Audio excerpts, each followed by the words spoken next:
इस कार्यक्रम के पुण्यार्चक हैं गुरु चरणों में समर्पित गुरु भक्त परिवार USA।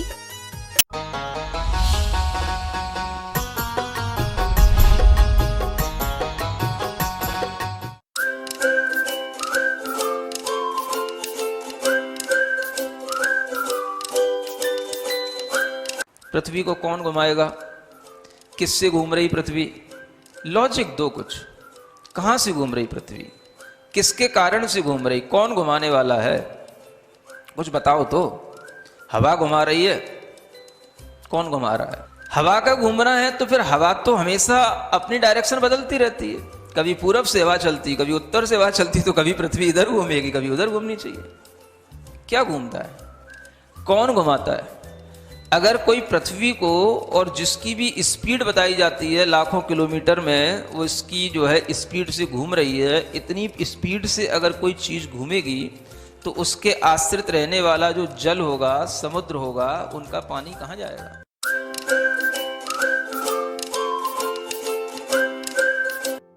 संत शिरोमणि आचार्य गुरुवर श्री विद्यासागर जी महाराज की जय। और हम योग प्रणेता पूज्य गुरुवर श्री प्रणम्य सागर जी महाराज की जय। ओम अरहम नमः। श्री तत्वात् सूत्र के शंका समाधान सत्र में आप सभी का स्वागत है। आज पूज्य श्री के द्वारा आपकी की गई शंकाओं का समाधान किया जाएगा। यदि आप भी अपनी शंकाएं भेजना चाहते हैं तो विजिट कीजिए ttv.arham.yoga और हमारे शंका समाधान फॉर्म को फिल कीजिए। सत्र संबंधी शंकाओं का समाधान स्वयं पूज्य श्री करेंगे। इस कक्षा की सभी जानकारियां जानने के लिए आप हमारी वेबसाइट ttv.arham.yoga को विजिट कर सकते हैं। आप हमारे व्हाट्सएप ग्रुप भी ज्वाइन कर सकते हैं cut.ly/तत्वार्थ पर। इस कार्यक्रम के प्रसारण में पुण्यार्चक बनकर आप धर्म प्रभावना कर सकते हैं और पुण्यार्जन भी कर सकते हैं। आप टीम अरहम को 9810436940 पर संपर्क कर सकते हैं। तो चलिए अपने सत्र की शुरुआत करते हैं पूज्य श्री के द्वारा अरहम ध्यान योग के माध्यम से। सीधे बैठ जाइए। आसन सुखासन, अर्ध पद्मासन या पद्मासन हो। गर्दन सीधी, कमर सीधी। गर्दन सीधी करें, आंखें बंद करें, अपने फेस के एक्सप्रेशन को बिल्कुल नॉर्मल करें। किसी भी तरह का कोई भी गुस्सा, चिंता, डर आपके चेहरे पर ना दिखे।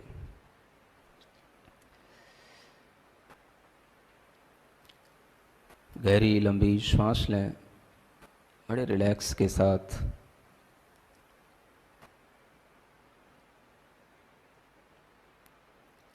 अपने पूरे शरीर के अंदर देखें, मेरा शरीर स्थिर है।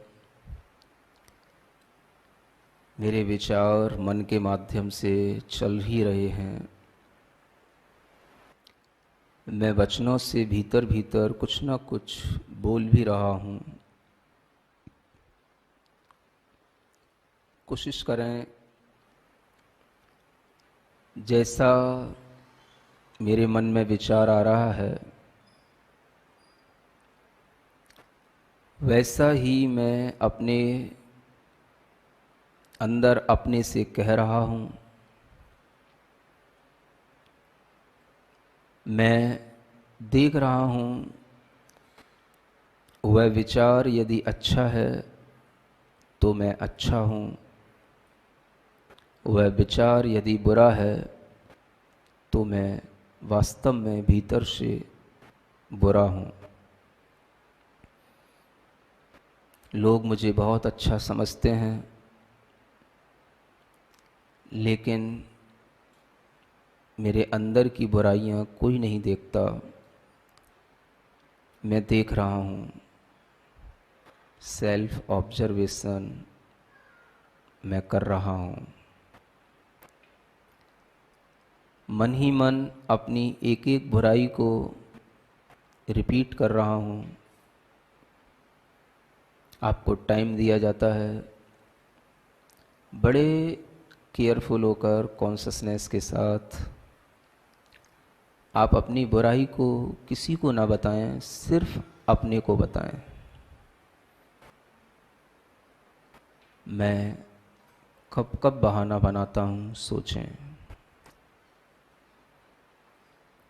मैं किन किन बहानों से अपने कौन कौन से काम पूरे करने की कोशिश करता हूँ, विचार करें।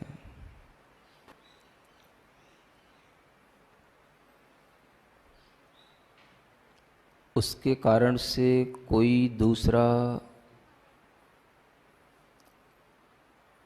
किसी दूसरे व्यक्ति को मैं कहीं ठग तो नहीं रहा, उससे कहीं उसका नुकसान तो नहीं हो रहा, यह भी विचार करें।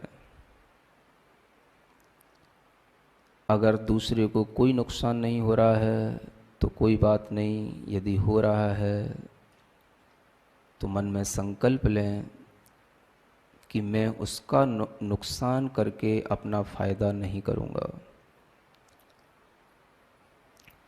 दूसरे को धोखे में रख करके अपने स्वार्थ की पूर्ति नहीं करूँगा।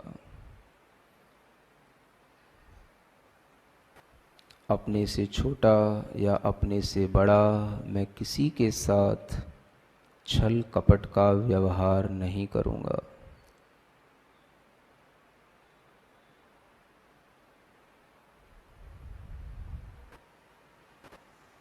मेरा मन सरल है,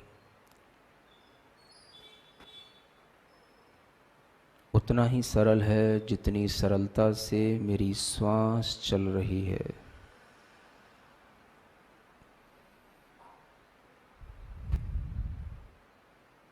बड़े आराम के साथ श्वास लेते हुए भाव करेंगे, मैं सरल हो रहा हूँ। श्वास छोड़ते हुए भाव करेंगे, मैं अपनी सभी कुटिलता और बुराई को बाहर फेंक रहा हूँ। इस तरह से 27 टाइम्स करना है विथ ऑनेस्टी।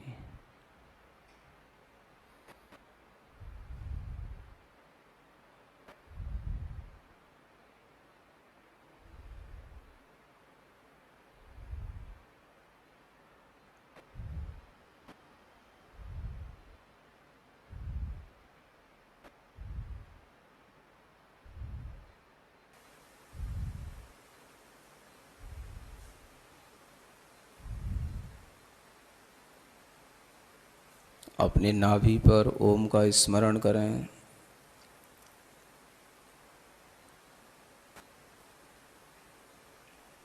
अपने माथे पर अरहम का स्मरण करें।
मन ही मन संकल्प लें, मैं मन से, वचन से, काया से एक रूप हूँ। मुझे किसी के साथ विश्वासघात नहीं करना, यही मेरा आत्मविश्वास है। दोनों हाथ जोड़कर हृदय स्थान पर रखें।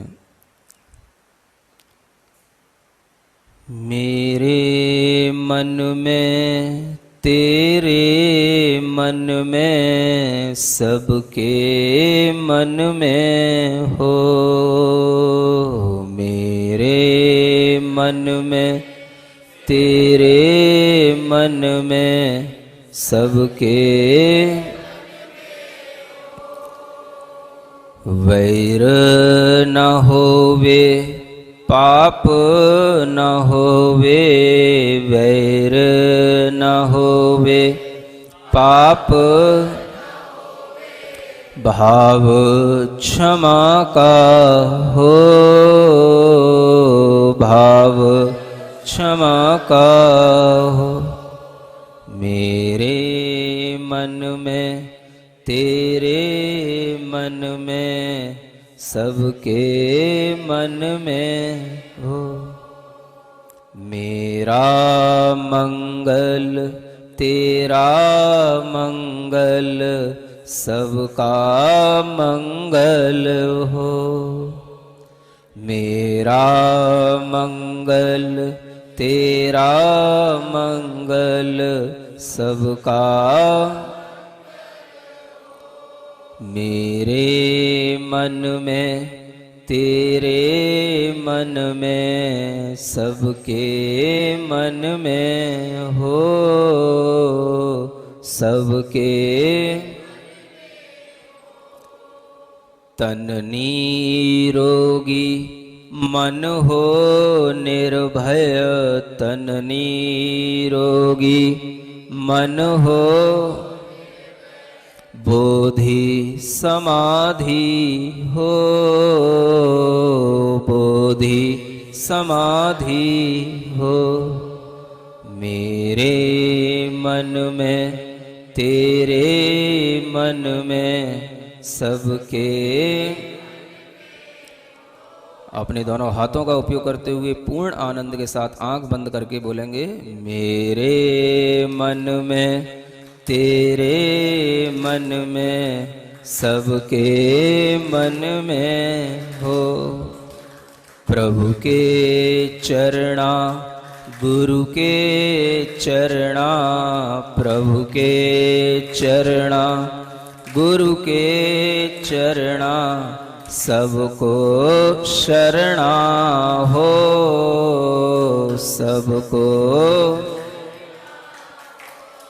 मेरे मन में, तेरे मन में, सबके मन में हो, सबके, सबके मन में हो। अपनी हथेलियां घिसकर आंखों पर रखें, मुख पर रखें। ओम अरहम परम शांति, परम शांति, परम शांति।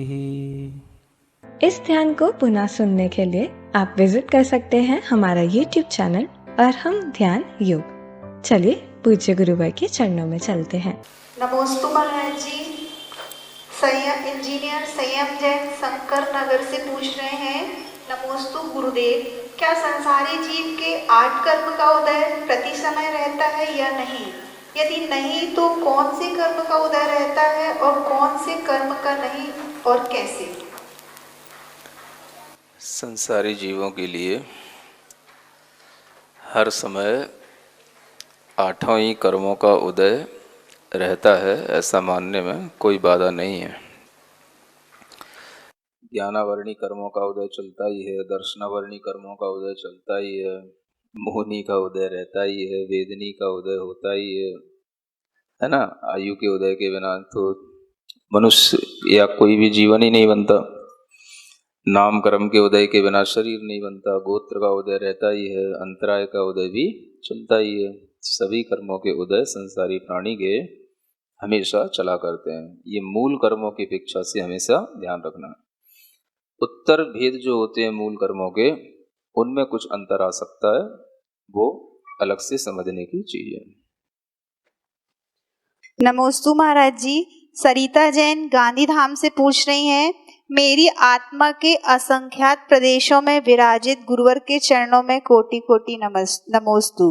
उपसम दो प्रकार का, प्रशस्त और अप्रशस्त। गुरुवर, जिज्ञासा है कि प्रशस्त उपसम कहाँ होता है, अप्रशस्त उपसम कहाँ कहाँ होता है?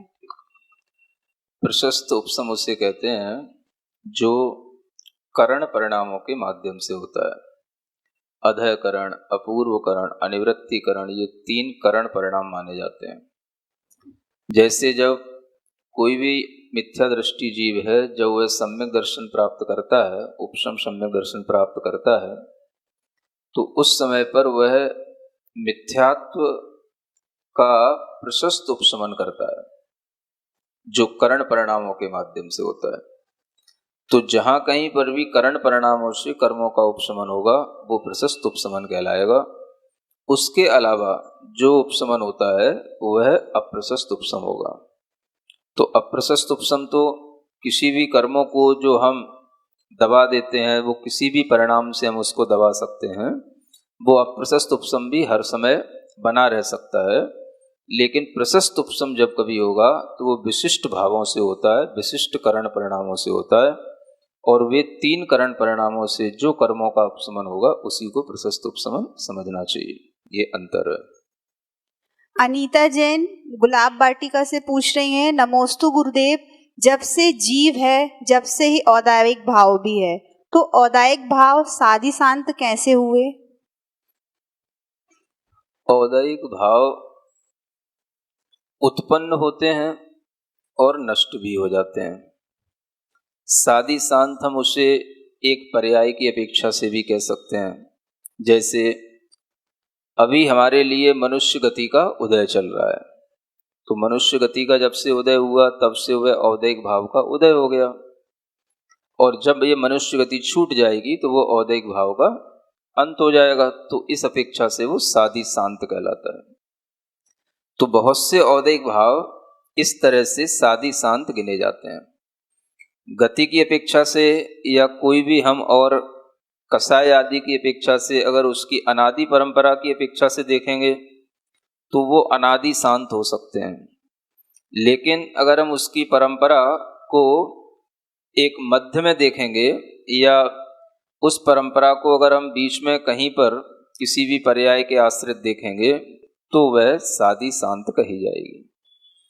कोई भी भाव होते हैं तो उन भावों में जो कर्म का उदय तब तक चलता है जब तक कि वह औदैहिक भाव के रूप में कहा जाता है, और फिर बाद में जब वह कर्म का उदय कभी कभी हमेशा के लिए भी विनाश हो जाता है, तो वह साधि शांत होते हुए भी कोई भाव ऐसे भी होते हैं जो अनादि शांत भी होते हैं। तो औदैहिक भाव हमेशा साधि शांत ही नहीं होते हैं। अब जैसे असिद्धत्व नाम का औदैहिक भाव है, तो ये कैसा है? ये अनादि से चला आया है, और जब ये शांत होगा तो ये अनादि शांत कहलाएगा। सब जीवों में शांत हो जरूरी नहीं है, क्योंकि अभव्य जीवों में कभी भी इसका अभाव हो नहीं सकता, तो उनकी अपेक्षा से अनादि अनंत कहलाएगा। तो इसलिए जो है औदैहिक भाव को केवल एक ही अपेक्षा से नहीं सोचना चाहिए कि वे साधि शांति होते हैं। अलग अलग विवक्षाओं से अलग अलग घटित कर लेना चाहिए। नमोस्तु गुरुवर। ऊषा जैन सिकोहाबाद से पूछ रही हैं, समनस्क और संगी जीवों का अंतर तो समझ में आ गया, लेकिन जो विकलत्रय सामान्य मन वाले जीव और पंचेंद्रीय समनस्क जीव हैं, इन दोनों के मन में क्या अंतर है? कृपया समाधान कीजिए। क्या समझ में आ गया आपको? विकलत्रय सामान्य मन वाले जीव, ये सामान्य मन क्या चीज हो गई? संगी और समनस्क में भी क्या अंतर आपने समझ लिया? जो आपने समझा, हमें लगता है कि कहीं कुछ गलत भी समझ लिया, क्योंकि सामान्य मन कोई चीज नहीं होती, विकलत त्रयों में कोई मन नहीं पाया जाता, मन का उनके अंदर सर्वथा अभाव होता है। इसलिए उस मन की और किसी पंचेंद्रिय के मन की तुलना करना, ये हमें अभी कोई समझदारी समझ में नहीं आ रही है। आप अपना प्रश्न और स्पष्ट कभी करेंगे तो और अच्छे से समझाया जा सकेगा। नेहा गंगवाल इंदौर से पूछ रही हैं, नमोस्तु गुरुवर, क्या हम 9 कर्म की स्थिति से भविष्य का अनुमान लगा सकते हैं? 9 कर्म का मतलब क्या लेकर के चल रहे हैं आप? 9 कर्म तो अपना शरीर होता है। शरीर की स्थिति से भविष्य का अनुमान ये लगाया जा सकता है कि शरीर किस स्थिति में है, उसका क्या हमारे लिए प्रभाव पड़ रहा है, उस शरीर के अंदर क्या गड़बड़ियां आ रही हैं। तो वह भी एक शरीर का विज्ञान होता है। उसकी अपेक्षा से जो एक अरिष्ट सूचक नाम का जो विज्ञान होता है, अरिष्टों के ज्ञान से भी, शरीर के ज्ञान से भी भविष्य का अनुमान लगता है। उस अपेक्षा से हम उस 9 कर्म से भी उसका अनुमान लगा सकते हैं। प्रियंका जैन भोपाल से पूछ रही हैं, नमोस्तु गुरुवर, निगोदिया जीव कौन सी गति के जीव हैं और इनके उदाहरण कौन से हैं? अभी आपने पढ़ना शुरू ही किया है ऐसा लग रहा है। जब आपने दूसरा अध्याय अगर पढ़ा होगा तो उसमें बहुत अच्छे ढंग से स्पष्ट की गई ये सब चीजें। या तो आपने पूरा ढंग से पढ़ा नहीं है ना, या कभी कोई एक आधी कोई क्लास अटेंड कर ली होगी तो आपके मन में इस तरह से विचार आ गए। ये किसी से भी अगर आप पूछ लोगे जिसने दूसरा अध्याय पढ़ लिया है तो बता देगा कि निगोदिया जीव वनस्पति कायिक जीवों में ही आते हैं। वो एकेंद्रीय स्थावर जीव होते हैं, यही उनकी विशेषता है। और जो उनकी विशेषता अलग से बताई गई है वो विशेषता हमें सुनकर के श्रद्धान करके ही समझना है। और वो निगोदिया जीव कहाँ कहाँ किन शरीरों में पाए जाते हैं ये भी हमने कहीं ना कहीं खुलासा उसी विषय में किया है। तो आप थोड़ा पहले से स्वाध्याय और अच्छा ऐसा करना से शुरू करें तो आपकी शंका का समाधान अपने आप हो जाएगा। नमोस्तु गुरुवर, अनुभा जैन बड़ौद से पूछ रही हैं, गुरुवर, तिथ्यर भावना में आपने संबल शब्द दिया है, उसका क्या अर्थ है? कृपया शंका का समाधान करें। तो संबल तो माने जब हम किसी चीज से अपने आप को बल देते हैं तो वो हमारा संबल कहलाता है, जिसे हम आलंबन कहते हैं। अगर किसी चीज का हम आलंबन लेकर के बल प्राप्त कर रहे हैं तो वही हमारा संबल हो जाता है ना। जैसे मान लो आप भूखे हैं और भूखे होने के बाद में आपको लग रहा है कि अब मेरा शरीर चलेगा कि नहीं चलेगा, है ना, मेरे लिए कहीं कुछ हो ना जाए, तो आपने भोजन कर लिया तो वो भोजन आपके लिए क्या बल देने वाला हो गया, तो वो भोजन ही आपका संबल बन गया। तो इसी को संबल कहते हैं जिस निमित्त से हमारे अंदर बल की प्राप्ति हो जाए। नमोस्तु गुरुवर, स्वरूपा जैन कारंजा लाट से पूछ रही हैं, गुरुवर के चरणों में नमोस्तु। मेरा प्रश्न यह है कि क्या चल मल अगाड़ दोष किस गुण स्नातक लगते हैं? क्या मुनि महाराज को भी ये दोष लगते हैं? कोई दिक्कत नहीं है, आप मुनि महाराज की इतनी चिंता क्यों करते हैं, है ना। चल मल अगाड़ दोष तब तक लग सकते हैं जब तक कि उस जीव को क्षयोपशम सम्यक दर्शन है। और क्षयोपशम सम्यक दर्शन मुनि महाराज को भी होता है, श्रावक को भी होता है। और उस क्षयोपशम सम्यक दर्शन से कोई भी दोष लग भी जाता है तो वो दोष उसका लगना वो उसका स्वभाव है। अगर क्षयोपशम सम्यक दर्शन है तो चल मल अगाड़ दोष से बचा नहीं जाएगा, वो लगना उसका स्वभाव है। तो उसको दोष की तरह मत देखो, ये उस कर्म का स्वभाव है, ये देखो। जिसके कारण से कभी कभी इस तरह की श्रद्धा भी उत्पन्न हो जाती है, भाई हमारे लिए तो क्या है, बड़े बाबा ही सब कुछ हैं। अब ये क्या है, माने सब भगवान को, सब तीर्थंकरों को छोड़ करके हम क्या मान रहे हैं, हमारे इष्ट भगवान कौन है? तो ये क्या है, तो ये कोई दोष होते हुए भी कोई सम्यक दर्शन को दोष नहीं देता। ये सम्यक दर्शन उससे कोई बिगड़ता नहीं है। आप पहले ये भी सीख लो, समझ लो, इससे कोई सम्यक दर्शन को हानि नहीं होती। लेकिन इस तरह की भावनाओं से भी वह सम्यक दर्शन पुष्ट बना रहता है। और कर्म अपना दोष देने का कर्म का स्वभाव है, सो कर्म अपना दोष लगाता रहता है। जीव का उसमें कोई दोष नहीं है। इसलिए मुनि महाराज भी हों तो उन्हें दोषी मत समझना, ऐसा आपसे प्रार्थना है। नमोस्तु गुरुवर। मीरा जैन पूछ रही हैं, गुरुवर दर्शन की छवि क्या है जिससे हम अपने आप को अपना रूप जाने, सद्भाव करें और अपना मोक्ष मार्ग को आगे बढ़ाएं? दर्शन की क्या छवि होती है? हाँ, भगवान की छवि होती है। छवि तो छाया का नाम है। जब कोई कृति होगी तो उसकी प्रतिकृति होती है। जिन बिंब होते हैं तो उनकी जो छवि हमारे अंदर, छाया जो हमारे अंदर समाहित हो जाती है, उसे हम छवि कहते हैं। तो जिनेंद्र भगवान की छवि जिन बिंब हैं, और उन जिन बिंबों की जो छवि हमारे अंदर विराजमान हो जाती है, हमारे हृदय में स्थित हो जाती है, वो एक जो हमारे अंदर की कल्पना है या हमारे अंदर का जो एक भाव है, वह भाव एक पिक्चर के रूप में जो अंदर आ जाता है, वही छवि कहलाती है। उसके अलावा और छवि क्या चीज होती है ना?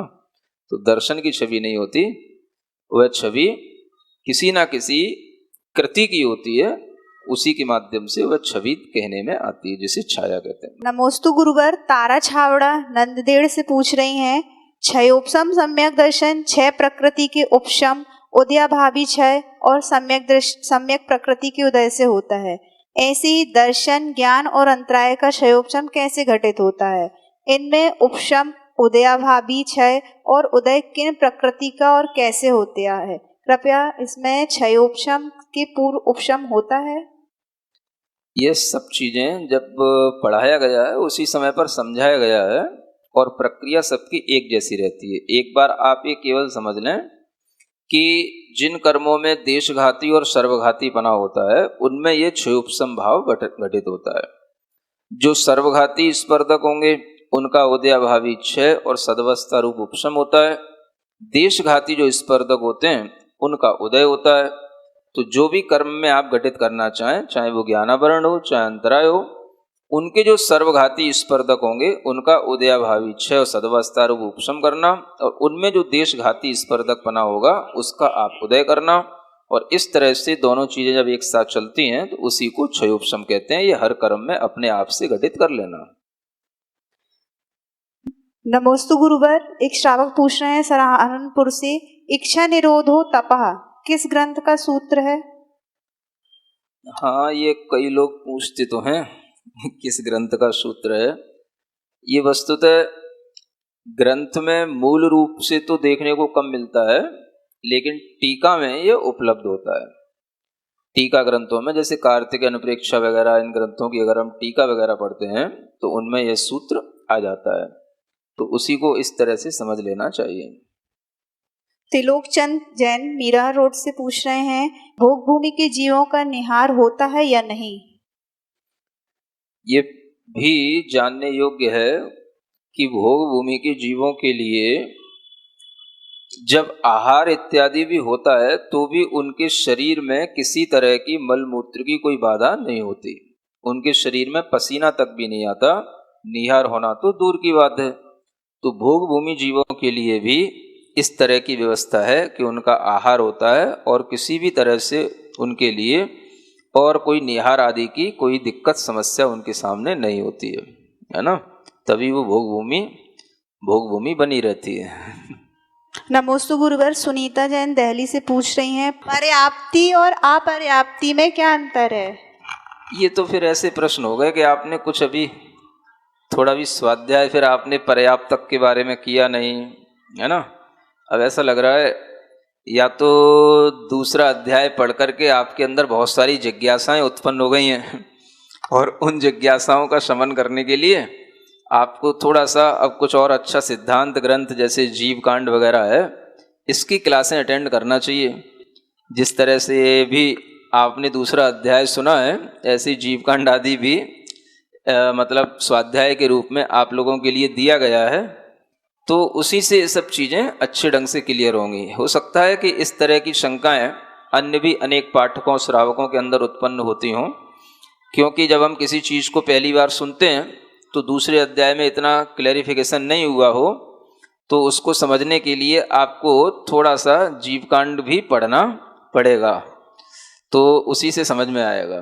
फिर भी पर्याप्त और अपर्याप्त का मतलब अभी इतना ही समझ लो कि जब कोई जीव अपने शरीर, इंद्रिय आदि जो उसकी योग्यताएं हैं, जो वह शरीर आदि की पूर्ति करने के लिए प्राप्त करना चाहता है, अगर वह उसको प्राप्त करने की शक्ति अपने अंदर पूर्णतया अर्जित कर लेता है तो वो पर्याप्त कहलाता है। और अगर उसे वह शक्ति प्राप्त होने से पहले ही उसकी नष्ट हो जाती है तो वह अपर्याप्त कहलाता है।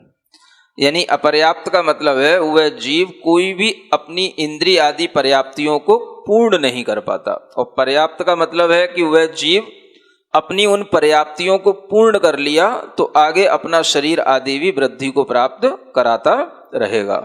तो इसी को हम पर्याप्त और अपर्याप्त समझें। पर्याप्त माने पूर्ण और अपर्याप्त माने अपूर्ण, ये इसका अर्थ है। नमोस्तु गुरुवर। अशोक कुमार जैन छत्तीसगढ़ से पूछ रहे हैं, आत्मा को चक्षु इंद्रिय से डायरेक्ट ज्ञान कैसे होता है? चक्षु इंद्रिय से और डायरेक्ट ज्ञान का मतलब क्या? ये दोनों चीज तो अलग ही अलग हो गई। जब चक्षु इंद्रिय आ गई तो फिर वो ज्ञान परोक्ष हो गया। जो डायरेक्ट ज्ञान होता है उसे हम प्रत्यक्ष ज्ञान कहते हैं। तो चक्षु इंद्रिय से जो ज्ञान होता है वह परोक्ष ज्ञान कहता है, क्योंकि वो चक्षु इंद्रिय के क्षयोपशम से उत्पन्न हुआ ज्ञान है, और क्षयोपशम की प्रक्रिया आत्मा में घटित होती है। तो आत्मा उस इंद्रिय के स्थान पर जो उसके लिए चक्षु इंद्रिय आवरण कर्म का क्षयोपशम है, उसके माध्यम से जो बाहरी पदार्थों को देखने जानने की उसके अंदर क्षमता आती है, उसी को वह आत्मा सीधे जान पाती है। लेकिन उस ज्ञान को हम परोक्ष ज्ञान ही कहते हैं। नमोस्तु गुरुवर। नरेंद्र सेठी साहगढ़ से पूछ रहे हैं, मेरी जिज्ञासा है कि कच्चा केला, आम एवं पपीता सप्रतिष्ठित है या अप्रतिष्ठित है? कच्चा केला हो या पक्का केला हो, आम हो, पपीता हो, तो कच्चा का मतलब क्या है?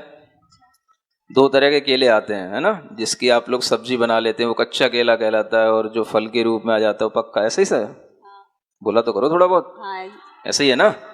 सामने वाले को कुछ गलत नहीं समझ में आना चाहिए ना। तो वो कच्चे भी केले एक तरह की वनस्पति ही हैं, है ना, और वो भी सब प्रतिष्ठित ही है। पक भी जाएगा तो भी वो सब प्रतिष्ठित ही कहलाएगा। तो चाहे वो कच्चा केला हो, चाहे पक्का हो, चाहे आम हो, वह जो है जब तक कि अग्नि का संपर्क प्राप्त नहीं करता तब तक प्राशुक नहीं होता, तब तक वो अप्रतिष्ठित नहीं होता। उससे पहले तक वो सब प्रतिष्ठित ही रहता है। ऐसा ही मान के चलना चाहिए। नमोस्तु गुरुवर। वंदना जैन सतना से पूछ रही हैं, जैसे जैसे जीव की आयु बढ़ती है उसके आत्म प्रदेश जो इंद्रियाकार होते हुए उनकी संख्या बढ़ती है या आकार में वृद्धि होती है। दो इंद्रियों का जो आकार बताया गया है, मशहूर आदि रूप, वह अंतरंग रचना का आकार है या बाह्य रचना का? वह सब अंतरंग रचना का आकार है।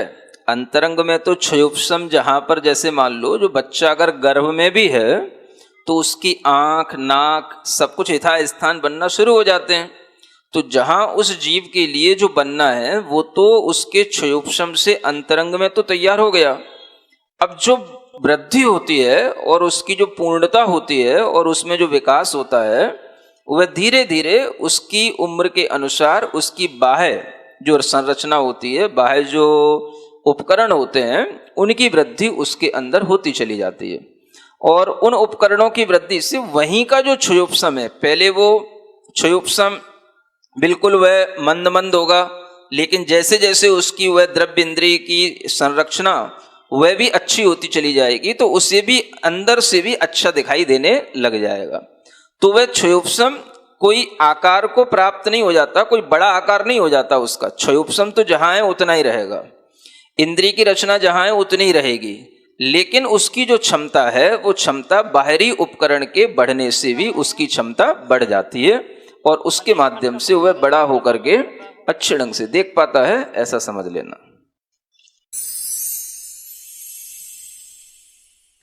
सिरिजिण वाणी जग कल्याणी जग जन मदतम मोहरी जनमण हारी गढ़हर हारी जन्म जरा भव रोग हरि तिथियराणम दिव्य झुणिम जो पढ़ई सुणई मय्ये धारई णाणम सौख मणंतम धैर्य सासद मोक्ष पदम पावई सासद मोक्ष पदम पावई।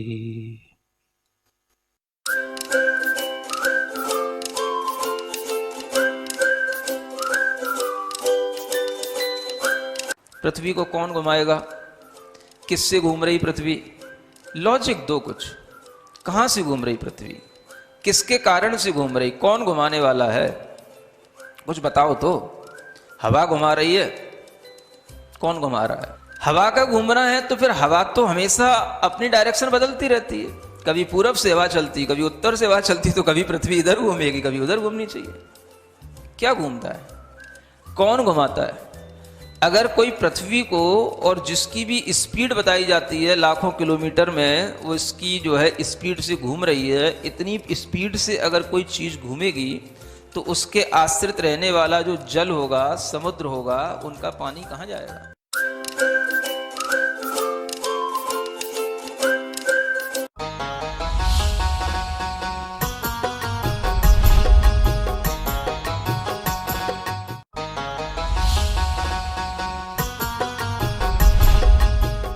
इस कार्यक्रम के पुण्यार्चक थे गुरुचरणों में समर्पित गुरु भक्त परिवार USA,